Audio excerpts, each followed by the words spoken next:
O Senhor esteja convosco. Ele está no meio de nós. Proclamação do Evangelho de Jesus Cristo segundo Marcos. Glória a vós, Senhor. Naquele tempo, o Espírito levou Jesus para o deserto. E ele ficou no deserto durante 40 dias. E aí foi tentado por Satanás. Vivia entre os animais selvagens e os anjos o serviam. Depois que João Batista foi preso, Jesus foi para Galileia, pregando o Evangelho de Deus e dizendo: o tempo já se completou e o reino de Deus está próximo. Convertei-vos e crede no Evangelho.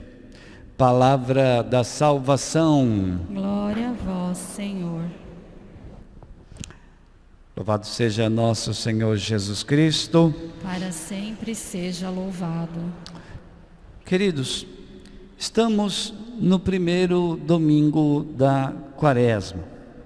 Quaresma é um tempo especial que tem por objetivo nos preparar para a Páscoa. Ou seja, só tem sentido a Quaresma por causa da Páscoa. A Quaresma é o caminho que leva a um lugar. E o lugar que a Quaresma quer nos levar é a celebração dos mistérios pascais, o tríduo da paixão, morte e ressurreição de Jesus, e vivermos uma ressurreição que é a renovação do nosso batismo. Então, a Quaresma, ela tem este objetivo, ela quer nos conduzir a isso. Então, a Quaresma é uma proposta, a Quaresma é um convite a nos voltarmos para a raiz mais profunda da nossa experiência cristã, para reacender aquilo de mais precioso que nos mantém como cristãos, que nos faz ter a experiência cristã, que é o nosso batismo. Então, a Quaresma ela quer nos levar a reacender o nosso próprio batismo. Se a Quaresma for vivida com intensidade, você então poderá ter a experiência de reavivar o próprio batismo. O Evangelho de hoje, diferente do evangelista Lucas, por exemplo, é bem breve. Nós estamos num relato que diz que Jesus foi levado ao deserto e aí foi tentado por Satanás.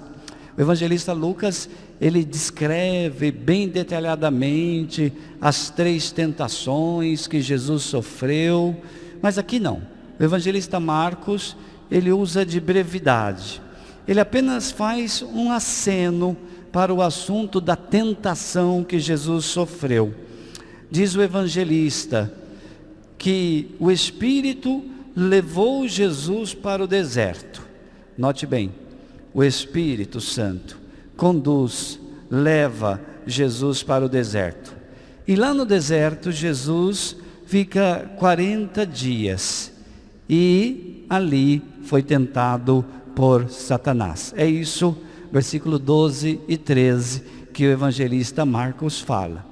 A pergunta então que nós devemos fazer para aprofundar a nossa meditação é: o que Jesus foi fazer no deserto afinal?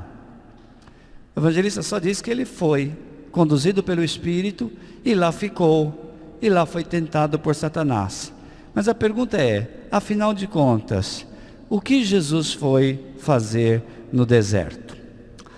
A igreja responde a este questionamento, nos ensinando a ler nesse trecho bíblico de Marcos, ler nesse trecho uma catequese.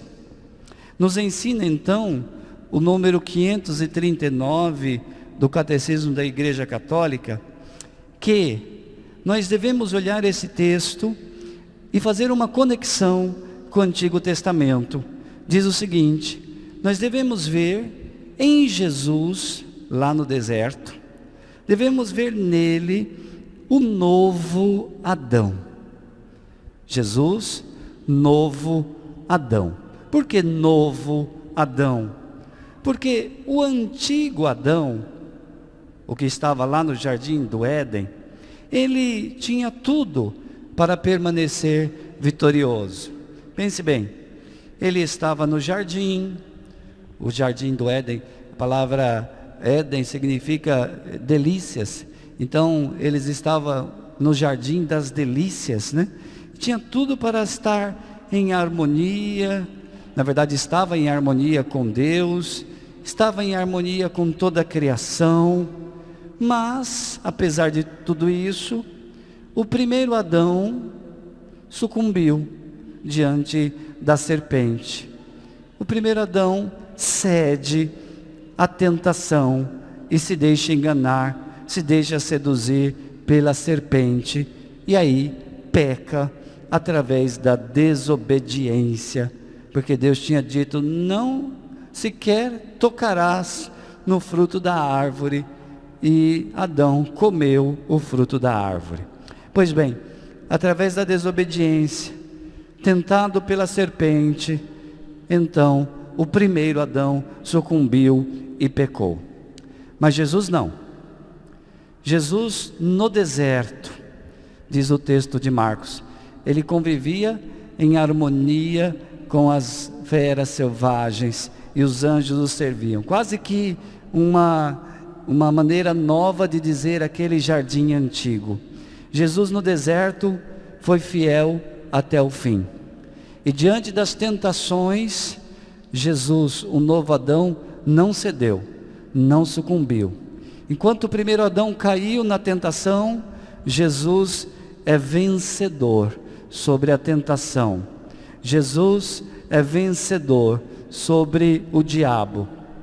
E mais bonito do que isso, diz o texto do catecismo, nós devemos ver nesta vitória de Jesus sobre a tentação e sobre o diabo, a vitória maior de Jesus, a vitória definitiva, a vitória onde Jesus venceria definitivamente a Satanás e a sua obra, que é a vitória da cruz.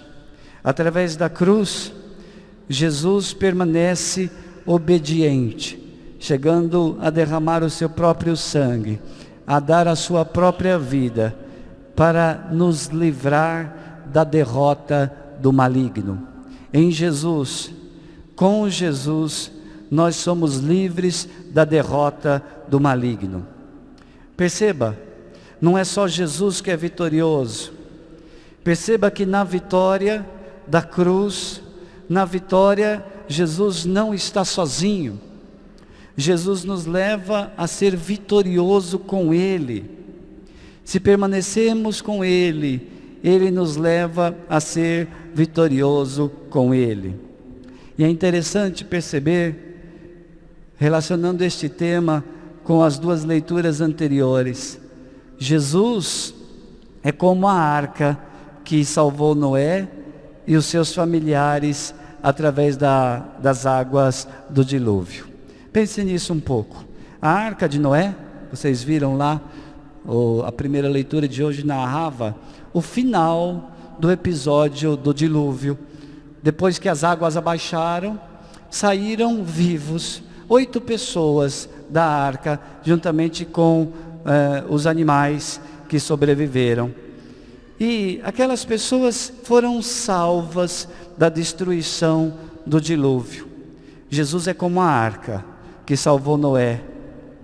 Na segunda leitura, Paulo faz essa comparação, faz justamente essa comparação.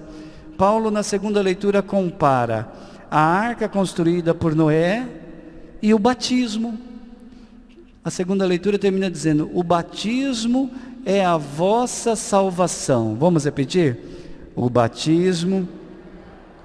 Salvação. E Paulo compara o nosso batismo com a arca de Noé. E então nós temos o seguinte: a arca salvou as pessoas da destruição. O batismo hoje nos salva, nos torna pessoas novas, nos confere a identidade de sermos filhos amados de Deus. Com Jesus, nós somos inseridos nessa arca, nós somos inseridos numa nova arca que nos salva, e ao mesmo tempo que estamos unidos a Ele, nós somos mergulhados num outro tipo de dilúvio, não um dilúvio que destrói.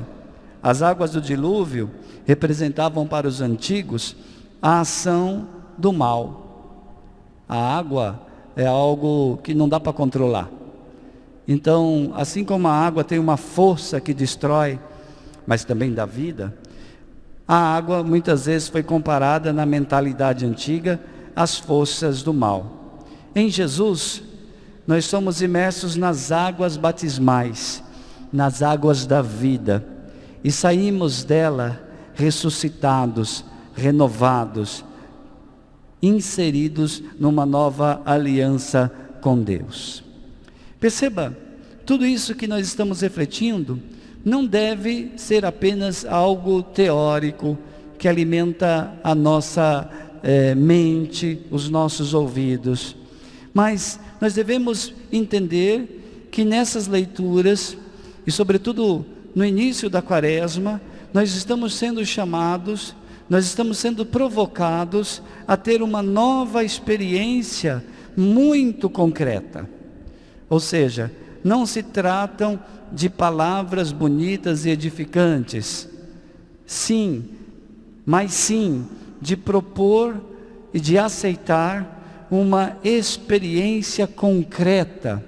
Hoje, essa palavra de Deus está querendo atravessar e tocar a sua vida, de tal maneira que você possa viver uma experiência concreta através da liturgia da igreja. Através da liturgia da igreja, nós podemos experimentar concretamente aquilo que a palavra de Deus nos propõe. Como assim, Padre? Ao final da Quaresma, nós seremos chamados a viver uma liturgia especial dentro do Sábado Santo. No Sábado Santo, que alguns conhecem como Sábado de Aleluia, nós teremos um rito chamado Renovação das Promessas Batismais.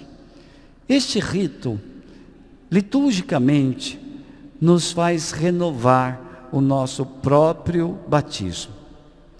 Será a renovação do batismo para um novo começo em Jesus. Um novo começo a partir de Jesus. Então a Quaresma é esse tempo em que Deus nos faz novamente um chamado para recomeçar. A Quaresma é o tempo não apenas de conversão, mas é o tempo de um novo começo a partir de Deus. E você já pode dar passos para ir se predispondo e de alguma maneira já experimentando essa graça de Deus. Deus não espera o Sábado Santo. Se você se predispor agora, se você der passos agora, o Senhor já pode ir te fazendo experimentar essa graça desse novo começo, dessa experiência de renovação. Portanto, hoje você é convidado a se deixar conduzir pelo Espírito. Aquele mesmo Espírito que conduziu Jesus ao deserto, aquele mesmo Espírito que foi dado a você no seu batismo, hoje este Espírito conduz você a dar um passo a mais. Um passo a mais, hoje você pode se propor, se predispor. Um passo para recomeçar a partir de Deus. Sim, Deus te dá essa nova chance. Não importa quantos pecados você tenha cometido, não importa a gravidade dos pecados que você tenha cometido. Hoje, Deus te dá uma nova chance. Você pode dar um novo passo para recomeçar. Um passo a mais para vencer a tentação, assim como Jesus foi vencedor. Você hoje pode dar um passo a mais para vencer a tentação. Que tentação? De desistir. Tentação de não perseverar. Nós estamos num tempo muito difícil, um tempo de pandemia, um tempo de sofrimento. E são tantos os que querem desistir, os que parecem que não ter nem mesmo forças para continuar. Hoje o Senhor nos convida a dar um passo a mais.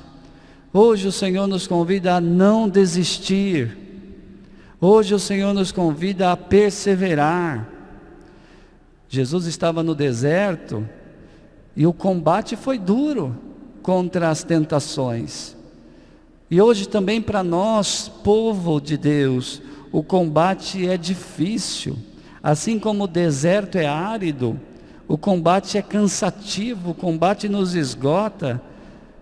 E hoje então o Senhor nos convida a perseverar, a continuarmos em atitude de combate, não com as nossas forças, mas com a graça dele nos sustentando. Porque é quando acabam as nossas forças que a graça dele nos sustenta. Então dê esse passo, um passo para não desistir, um passo para perseverar, um passo a mais para deixarmos para trás as preocupações mundanas e priorizarmos as de Deus. Nem sempre a gente percebe isso. Nem sempre a gente percebe que está valorizando demais as preocupações com as coisas do mundo e estamos colocando Deus em segundo lugar. Mas tem um termômetro, 2 termômetros que nos ajudam a medir o quanto nós estamos deixando para trás as coisas de Deus e priorizando as coisas do mundo. Primeiro, quando eu digo não tenho tempo, aqui está um termômetro. Quando eu digo eu não tenho tempo para rezar, quando eu digo eu não tenho tempo para ir para a igreja, uma coisa é estar impedido de ir, uma outra coisa é eu dizer eu não tenho tempo de ir para a igreja. Quando a gente diz isso, nós mesmos estamos dizendo que o meu tempo não tem espaço para Deus. Meu tempo tem espaço para as outras coisas, mas para Deus eu não tenho tempo. Para rezar eu não tenho tempo. Então você, com a sua própria linguagem, está dizendo que Deus não é prioridade. Quando não tem tempo, quando Ele não ocupa o principal tempo, então Ele não é prioridade, simples assim. Então, quando nós dizemos essas coisas, nós estamos usando um termômetro. E aí, a partir desse termômetro, nós vemos. Mas tem um segundo termômetro. Eu não quero compromisso. Quando eu digo que não quero compromisso, eu estou dizendo o quê? Que eu não quero me envolver com as coisas de Deus. Não quero compromisso. Eu vou na missa, me sento, participo da missa, nem isso, né? Tem gente que fala assim, eu vou lá, assisto a missa e pronto, já fiz a minha parte. Assistir a missa não é um programa de televisão. Missa não se assiste. Ou você toma parte, ou você então está como um mero telespectador dos ritos que estão acontecendo. E a igreja te convida a ser participante, tomar parte daquilo que está acontecendo na ação litúrgica. Portanto, alguns dizem isso. Eu não quero compromisso. Eu vou lá, faço a minha obrigação, encaro a missa como obrigação, né? E depois eu estou livre. Está livre porque antes estava preso, né? Pois bem, e alguns quando dizem isso, demonstram claramente o quanto não querem se envolver e se aprofundar com as coisas de Deus. Imagina você que é casado, você que tem esposa ou tem esposo, e seu esposo ou sua esposa dissesse o seguinte para você: meu amor, te amo muito, mas eu não quero compromisso com você. O que você faria? Se o seu esposo ou sua esposa dissesse que não quer compromisso com você. Por que dizemos isso a Deus então? Será que Deus é prioridade? Portanto, deixar para trás essa mentalidade de priorizar as coisas mundanas em detrimento das coisas de Deus. Ou nós colocamos Deus em primeiro lugar, ou nós não estamos sendo autênticos seguidores. Portanto, dê esse passo de mudar essa relação. Isso é conversão. Os exercícios quaresmais nos ajudam a ter essas atitudes, essas disposições. Agora, não adianta eu fazer jejum, não adianta eu fazer um monte de coisa se Deus não é prioridade na minha vida. Portanto, dê esse passo a mais. Um passo firme para vivermos numa atitude de conversão. Atitude de conversão. Voltar-se para Deus. Conversão significa mudança radical na forma de pensar. Mudança radical na forma de agir. É radical. É a mudança que é da água para o vinho. É a mudança que, se antes eu ia nessa direção para longe de Deus, agora eu me volto para essa outra direção em Deus. E aí entram os exercícios quaresmais. A prática dos exercícios quaresmais são o nosso modo de nos posicionar de maneira nova. Ao invés de sermos indiferentes, nós praticamos os exercícios quaresmais para mostrar que queremos entrar num caminho de conversão. Quais são os 3 exercícios quaresmais? São 3. Quais são? Jejum, penitência e caridade. 3 exercícios quaresmais que a igreja nos ensina. Desse modo, através da prática desses exercícios e através desses passos que você já pode dar hoje, você poderá viver de maneira intensa a quaresma. Não deixe a quaresma passar por você.